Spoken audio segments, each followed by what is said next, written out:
Welcome to the Borland Climb. We hope this video helps.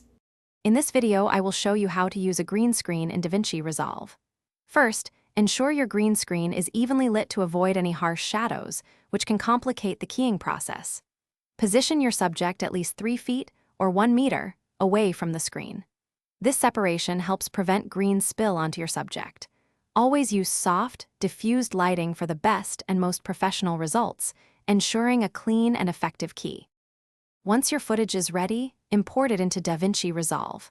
Navigate to the Fusion page, which is where we'll perform the magic of keying. In the node editor, add a Delta Keyer node. This powerful tool is specifically designed for chroma keying.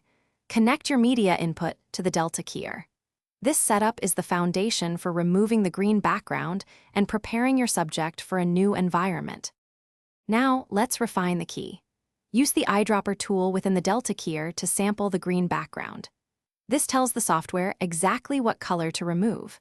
Adjust the threshold and clean black parameters carefully to achieve a clean separation between your subject and the background.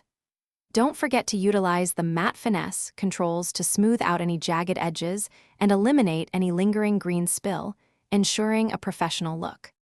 With your subject cleanly keyed, it's time to add a new background. Connect your desired background image or video to the Delta Keyer's background input.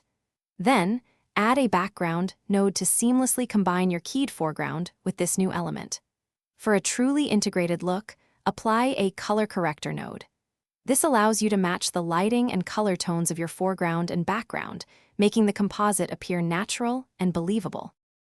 Thanks for watching. Consider subscribing if we helped you.